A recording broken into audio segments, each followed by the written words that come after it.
Metro Manila residents are no strangers to flood during the rainy season. A total of 54 pumping stations spread across the metro help lessen rising waters during heavy rain.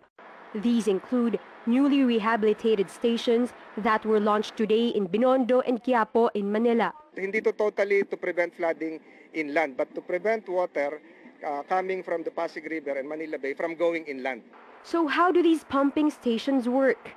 As you can see, there's tons of garbage in this Quiapo Creek. So what happens is this machine, this trash rake, filters out these garbage and the water that it collects gets pumped out into the Pasig River. But the problem is these pumping stations can only do so much due to the high volume of garbage clogging our waterways.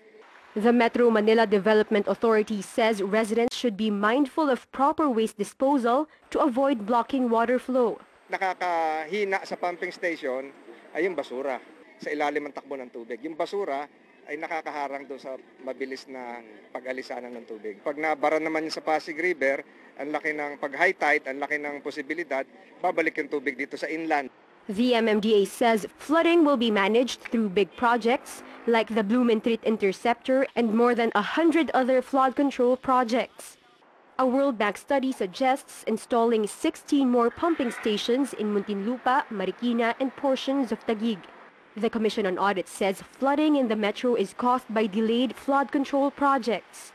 On the other hand, the MMDA blames informal settlers refusing relocation and right-of-way issues. Our report was time frame 2012, 2013, 2014, 2015, wala na yon. Implement na yon. Tapos na yon.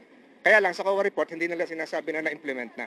Floods may not be totally prevented during the wet season, but the rehabilitation of pumping stations will ensure that the water will recede faster.